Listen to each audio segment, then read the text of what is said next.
64 retro gaming goodness. Welcome to the Video Games Hall of Justice, where the loving memories of the world's most remembered Amiga games are put on trial and given a chance to prove their worth, once and for all. This is Judge and Jury. All rise, Judge Drokk presiding. In this courtroom we will examine the cult status and time-honoured legacy of some of the Amiga's most revered titles. And with the help of a jury of experts in their field, we'll offer a final verdict as to whether the legacy of the titles on trial are indeed justified. Facing the jury today are a pair of Amiga shoot-em-ups with a legacy that has lasted almost 35 years. I present Xenon and Xenon II Megablast from the Bitmap Brothers. Xenon launched in 1988, hardly a year after the Amiga 500 had begun to make an impact, and its sequel was released the following year.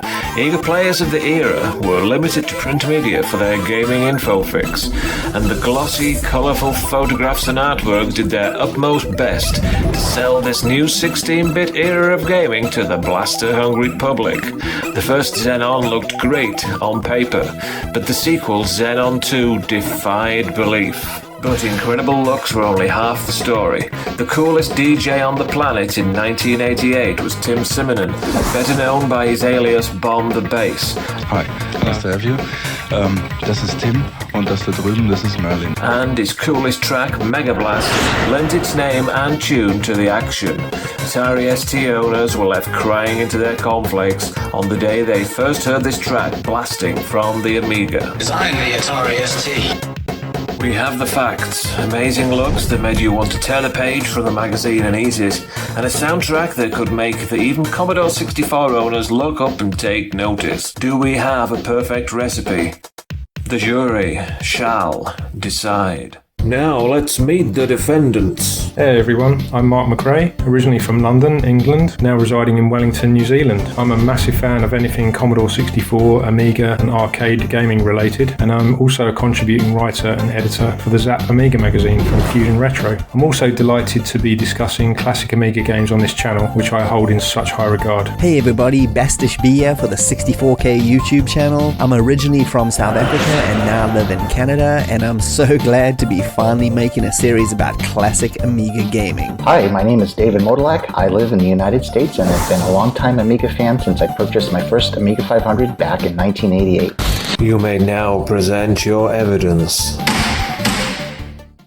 The original Xenon is a game I remember quite well. It was probably the second or third game that I bought for my Amiga 500 back in the late 1980s. And actually, Xenon wasn't released by itself here in the United States. It was packaged in a bundle from Arcadia, distributed by Electronic Arts, in a package called Awesome Arcade Action Pack Volume 1. It also included Sidewinder and Blast of All. My experience with the original Xenon came from the mediocre Commodore 64 version, unfortunately, which, if you've ever played it, has the most bland color palette I've ever seen in a game. So in that sense, I never really bothered with the Amiga version until loading it up now. I have really fond memories of Xenon, as this was the first 16-bit game I ever played, admittedly the Atari ST version.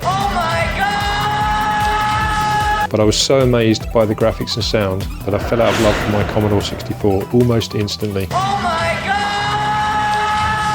have since rekindled that relationship though, and I hope all is forgiven. Xenon II Megablast was the follow-up, released in 1989. It's another vertical shooter and had pretty good reputation during its release. I remember seeing the reviews for Xenon 2 in every magazine I got back then.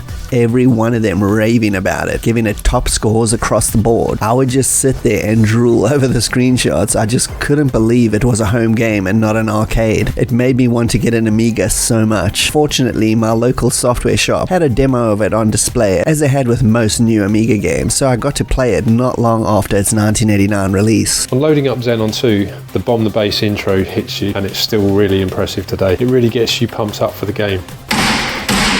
Xenon is a pretty straightforward vertical shooter, but there is something unique here. You can toggle between either a fighter ship or a tank by hitting the space bar or rapidly wiggling the joystick, which provides a little bit of a strategic element to the game. Sector one. When I first saw that digitized dude zoom in and say that, well, that just blew my mind. It's still pretty cool today and gets you into the action straight away. So jumping from my experience with the C64 version to the Amiga one was like night and day. Those shiny metallic graphics just immediately grab your attention, like all Bitmap Brothers games. It has a genuine arcade look, and I was pretty impressed. It also has quite a few power-ups, which add some variety. Power-ups were pretty widely used at the time and expected in these types of games, especially from this era. For an early Amiga title, the game scrolls very smoothly. There isn't any noticeable slowdown. For the first game released by the Bitmap Brothers, it's a competent game and a pretty good first effort. Bas relief is one of those terms that sticks out in my mind from ZZAP 64 reviewers back in the day, describing the raised metallic graphics used in games like Iridium and Paradroid. Xenon uses bas relief graphics to stunning effect, and I still think they look great even today. The ability to jump from your ship to a tank on the fly is pretty unique and an interesting concept. It does require lots of trial and error though, knowing when to switch and doing it quickly. Slapping that spacebar is simple enough, although you lose a vital second of control, which in a chaotic game like this often means your death. The graphics have that industrial metal look, at least until you get to the later levels. It's the iconic Bitmap Brothers graphics style, something you'd see later on in their popular speedball titles. Unfortunately, the game has a pretty limited color palette and shows its Atari ST roots. Design the Atari ST.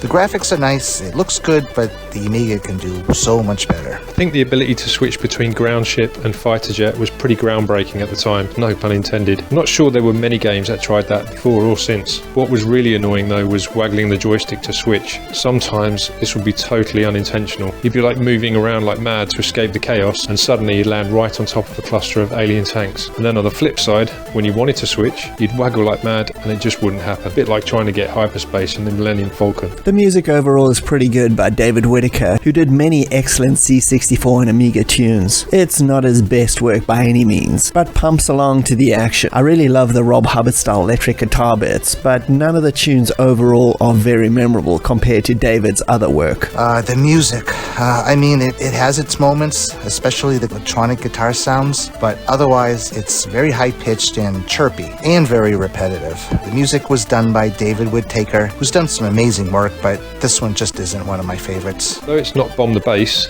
the music by Dave Whittaker is catchy, especially that electric guitar, which the Atari ST version never had, and it really gets you toe-tapping as you make your way up the screen. Shame there's no ending screen though, but not that I would have made it anyway, as the game is so damn hard. The game only has a handful of levels, but even more importantly, the game is just way too hard. Even getting past the first level is an achievement. Without using a cheat or some type of trainer, I don't think many people got too far in the game. There's no continuous saves or anything like that. You get 3 lives and you're done. Honestly, Xenon is just too difficult in my opinion. The bosses are absolutely brutal, and surviving to the end of any level is a miracle in itself, and that then just saps the fun out of the game for me at least. The solo flying levels are much more manageable, but the tank ship combo ones are just way too difficult. The game does look amazing in the graphical department. It's much more detailed in the original, and it mostly drops the industrial look and leans in more on organic growths and alien creatures. Seeing screenshots of this game in magazine previews really set expectations high. The Bitmap Brothers had this kind of stamp of quality in all their games, certainly in the presentation department. This game was a huge leap forward in terms of presentation and sound, and considering they were released only 1 year apart is quite the feat. The Bomb the Bass intro just grabs you immediately, even though it's a blatant rip-off of the theme to John Carpenter's Assault on Precinct 13. I mean, just listen to this.